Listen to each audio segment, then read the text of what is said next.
عبداللہ ابن المبارک رحمہ اللہ تعالی بہت بڑے محدث تھے, امام ابو حنیفہ کے شاگرد تھے اور بڑے محدث اور فقیہ, پوری دنیا میں ان کا بڑے احترام سے نام لیا جاتا ہے. تو یہ بہت بڑے ادیب بھی تھے, عربی بلاغت کے نا بڑے شاعر تھے. انہوں نے جہاد پہ بھی نظمیں, یہ جو ہے نا یا عابد الحرمین لو ابصرتنا لعلمت انک بالعبادۃ تلعب ریح العبیر لکم ونحن عبیرنا رہج السنابک والغبار الاطیب. حرم میں ایک عبادت کیا کرتے تھے فضیل ابن عیاض, وہ ان کے دوست تھے, وہ بڑے عبادت گزار تھے, 24 گھنٹے حرم میں ہی رہتے تھے. اور یہ محاذوں پہ, یہ کہاں رہتے تھے, انہوں نے اپنے ٹائم کو نا 3 حصوں میں ڈیوائڈ کیا ہوا تھا. 4 مہینے یہ میدان جنگ میں رہتے, عبداللہ بن مبارک 4 مہینے یہ علم حاصل کرنے میں لگے رہتے تھے, اور 4 مہینے کمانے میں, بزنس. مسلمانوں نے یاد رکھو ملازمتیں نہیں کی ہیں. کماؤ پوت آدمی 4 مہینے لگا سکتا ہے تبلیغ میں یا کہیں بھی. ارے جو ملازم ہے, جس کا کام باس کے بارے میں یعنی آپ خود سمجھ لیں, تو وہ تو یسر جیسر میں لگا رہے گا نا. کیا خیال ہے بھائی؟ تو بزنس, سارے صحابہ تاجر تھے بھائی. اگر ملازمت کی ہے انہوں نے تو ایسوں کی ملازم بنے جن کا کوئی بڑا ویژن ہو. جیسے فوج میں بھرتی ہو گئے تو ان کا تو ویژن بڑا تھا نا کہ بھائی سرحدوں کی حفاظت. یا کوئی ڈاکٹر اگر ملازم ہے تو وہ پھر وہ بھی ٹھیک ہے کیونکہ ویژن بڑا ہے لوگوں کی صحت. لیکن یہ جو دفتروں میں صرف ویژن کیا ہے, شیمپو کی بوتلیں پوری دنیا میں تقسیم کرنا, اس شیمپو کمپنی میں آپ کیا کر رہے ہو, یہ کیا ہے بھائی؟ یہ کون سی ملازمت کر رہے ہو؟ تو کرتے رہو, چھوڑو نہیں, ورنہ اس سے بھی جاؤ گے. لیکن ایک مثال دے رہا ہوں, یہ کوئی بلند ذوق نظر نہیں ہے, سمجھ رہے ہو. پیپسی کولا میں مینیجر لگا ہوا ہوں میں. ابے تو پیپسی دنیا میں پھیلا کے کیا قوم کی خدمت ہو رہی ہے؟ یہ صرف کمانے کا ذریعہ ہے. تو آپ مینیجر ہو, آپ بھی کما رہے ہو, قوم کی خدمت نہیں ہے, اس سے کوئی بڑا ویژن نہیں ہے. تو دیکھو جاب کرو ایسے آدمی کی جس کا بڑا ویژن ہو, ورنہ اپنا کاروبار, پھر اپنی پیپسی بناؤ, پھر زمزم کولا وہ نہ بناؤ, کچھ اور بناؤ. تو کاروبار کرو, بزنس کرو. صحابہ سارے تاجر تھے, تبھی تو اربوں اربوں روپے کے سرمایوں کے مالک تھے. اور انہوں نے جو زمینیں لے کے وقف کی ہیں, حضرت عثمان نے, آج بھی مدینہ منورہ میں حضرت عثمان کے باغات, حضرت عمر کے باغات موجود ہیں. کتنا بڑا صدقہ جاریہ. یہ باغ بزنس سے انسان خرید سکتا ہے, جاب سے نہیں آتے باغات. جاب سے تو بیچارہ اسی پہ خوش ہوتا ہے, 1 لاکھ روپے مل گئے.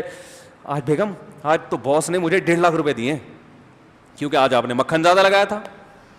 اگر باس کے سامنے آپ اپنی خودداری کے ساتھ بات کرتے تو وہ 1 لاکھ بھی, کتنا آفیسز میں مکھن گیری چل رہی ہے. ہم نے بھی دنیا کا کچھ ماحول دیکھا ہے. باس کے سامنے یسر یسر باہر نکل کے اسی کو گالیاں دے رہے ہوں گے. تو صحابہ تاجر تھے. عبداللہ ابن مبارک رحمہ اللہ, ہم تو جتنے صحابہ کو تابعین, امام ابو حنیفہ تاجر تھے بھائی, جہاز چلتے تھے ان کے سمندر میں. تبھی تو بے فکر ہو کے پھر دین کا کام کیا ہے کہ معاش سے کیا ہو گئے, بے فکر. امام ابو حنیفہ کے سب سے قریب ترین شاگرد ہیں امام ابو یوسف, جن کے خلاف انجینئر نے بہت بکواس کی ہے. جتنے بھی ہمارے بڑے بڑے اسلاف ہیں نا, جن کو پوری دنیا مانتی ہے, اس نے سب کو مشکوک کر دیا ہے. تو امام ابو یوسف رحمہ اللہ تھے غریب, لیکن تھے بڑے باصلاحیت. میں تجارت کا فائدہ بتا رہا ہوں, تجارت کا. امام ابو یوسف تھے غریب خاندان کے, اور ان کی والدہ اور ان کے خاندان کے لوگ بیچارے کپڑے دھو دھو کے جو ہے نا کمایا کرتے تھے. تو ان کی والدہ نے انہیں کسی دھوبی کے ساتھ بٹھا دیا, ٹھیک ہے نا, کہ اس کے ساتھ کیا کیا کرو, کپڑے دھویا کرو. یہ تھے بڑے ذہین. تو امام ابو حنیفہ کی مجلس میں جب گئے, علم پڑھا ان سے, اور پھر استاذ اور شاگرد کا مکالمہ ہوا, تو امام ابو حنیفہ کو اندازہ ہو گیا کہ یہ مینٹل اپروچ ان کی بہت اونچی ہے اور یہ بہت کام کر سکتے ہیں دنیا میں. اب جب امام حنیفہ کے پاس آ کے بیٹھنا شروع کیا تو ان کی ماں کو پریشانی, گھر میں کما کے کھلائے گا کون ہے بھائی, کما کے کھلائے گا کون. تو امام حنیفہ کے پاس آئیں, کہنے لگی بھائی میرا بچہ مجھے حوالے کرو, اس کو مولوی بنا رہے ہو, ہم نے کمانا بھی ہے, اس کو میں نے لگایا تھا وہاں, یعقوب نام تھا آپ کا. تو امام ابو حنیفہ نے بتایا اس بچے کو میرے پاس چھوڑ دو, اس کو میں روغن پستہ میں فالودہ کھانے کا ہنر سکھا رہا ہوں. اس زمانے کی بادشاہوں کی ڈش ہوتی تھی, پستے کے تیل میں نا, روغن میں فالودہ بادشاہ لوگ کھایا کرتے تھے. کہہ رہے میں ایسا ہنر سکھا رہا ہوں, کل یہ روغن پستہ میں, بولو بھائی, فالودہ. امام ابو یوسف نے یہ واقعہ پتہ ہے کب سنایا, کہ بادشاہ نے ان کو بلایا تھا اور بادشاہ نے کہا آج میں وہ ڈش کھلاؤں گا جو ہماری شاہی ڈش ہے. اور روغن پستہ میں فالودہ بنا کے بادشاہ نے آپ کے سامنے رکھا. سمجھ رہے ہو نا؟ علم کی وجہ سے ترقی ملی تھی ان کو. جب علم ہوتا، کوئی صلاحیت ہوتی ہے تو انسان کی اپروچ اوپر تک بھی پہنچتی ہے نا. بھائی اس زمانے میں تو حکومت کی ضرورت تھی نا، علماء بھی ڈاکٹر بھی، جیسے آج بھی جتنے بڑے لوگ ہیں حکومت خود ان کو بلاتی ہے. تو اتنا علم تھا کہ لوگ آپ کی اتنا سنتے تھے کہ بادشاہ خود آپ کا محتاج ہو گیا تھا. تو ایک دن بادشاہ نے بلا کہ آپ کی دعوت کی. یہ جو لوگ کہتے ہیں نا بادشاہوں کے پاس جانا برا ہے، ایسا نہیں ہے. اگر اچھی نیت سے انسان جائے کہ ان کو راہ راست پر لے کر آئے گا تو ہمارے بہت سارے اسلاف سے یہ ثابت ہے. بہت سارے. یوسف علیہ السلام نہیں بادشاہ نے جیسے ہی بلایا تھا گئے تھے، اور پھر آپ کو بادشاہت بھی ملی. تو بادشاہ نے کہا ایسی ڈش کھلاؤں گا بڑی خاندانی، ٹھیک ہے نا، جو ہم لوگ کھایا کرتے ہیں. اور روغن پستہ میں اس نے فالودہ بنا کے آپ کے سامنے رکھا. تو ان کو اپنا وہ واقعہ یاد آ گیا کہ میرے استاذ ابو حنیفہ نے کہا تھا میری ماں سے کہ یہ بچے کو ایسا علم سکھا رہا ہوں کہ کل کہ یہ روغن پستہ میں کیا کھائے گا. امام حنیفہ نے بھی دیکھو کیسا اشارہ دیا نا، اشارہ دے دیا. تو وہ کیا تھا، وہ ساری کفالت امام حنیفہ نے اپنے ذمہ لے لی کہ بھائی معاش سے بے فکر کر دیا کہ میں اس کا خرچہ کون اٹھائے گا. اور ان کی ماں کو بھی تسلی دے دی کہ آپ معاش کی فکر چھوڑ دو. تجارت تھی نا، سمندر میں جہاز چلتے تھے، نہیں ہوتے تو وہ بھی امام صاحب کہتے اچھا میں آفس فون کرتا ہوں، باس سے کہتا ہوں کوئی تنخواہ بڑھا دو، ایک بچہ میرے پاس آیا پڑھنے کے لیے تو تھوڑا سا اس کا بھی کرنا ہے، اس کی ماں کا بھی خیال کرنا ہے. باس کہتا پہلے ادھر آؤ بھائی، روغن پستے اور فالودے کھانے کے خیالات پیدا ہو رہے ہیں، باتیں روغن پستہ اور فالودہ کی، ادھر بیٹھو. وہ آیا ہوا ہے، ٹھیک ہے نا، کسٹمر آیا ہوا ہے، پہلے اسے ڈیل کرو جا کے. وہ نہ خود ابو حنیفہ بنتے اور نہ امام ابو یوسف بنتے. ہمارے فرمایا کرتے امام ابو یوسف اگر وہی دھوبی گھاٹ پہ ہی جاتے رہتے تو ابو یوسف نہ ہوتے یعقوب ہوتے. پھر لوگ کہتے او یعقوبہ، حضرت تو پھر نقل اتارتے تھے، ایسے بلاتے او یعقوب ادھر. تو ابو حنیفہ نے کیا بنا دیا ان کو. پھر انہی کے شاگردوں میں امام محمد جو امام حنیفہ کے بھی شاگرد ہیں، اور امام ابو یوسف سے بھی انہوں نے بہت کچھ علم حاصل کیا. پھر امام محمد کے شاگرد امام شافعی. امام شافعی کہتے ہیں کہ اگر محمد نہ ہوتے، امام محمد جو ابو حنیفہ کے شاگرد ہیں، کنت کسائر الناس، ایک عام آدمی ہوتا. تو امام ابو حنیفہ کا امام شافعی پر بھی احسان ہے. امام شافعی کو شافعی بنانے والے کون ہیں؟ ابو حنیفہ. اس لیے کہ انہوں نے امام محمد کو تیار کیا، اور امام محمد نے کس کو؟ امام شافعی. وہ کہتے ہیں میں نے اونٹ کا بوجھ ہے نا، اتنی کتابیں میں نے امام محمد سے پڑھی ہیں. اتنی کتابیں میں نے کس سے پڑھی ہیں؟ امام شافعی کہتے ہیں امام محمد سے. اور کہتے ہیں میں نے بھاری جسم والوں میں امام محمد جیسا ذہین نہیں دیکھا.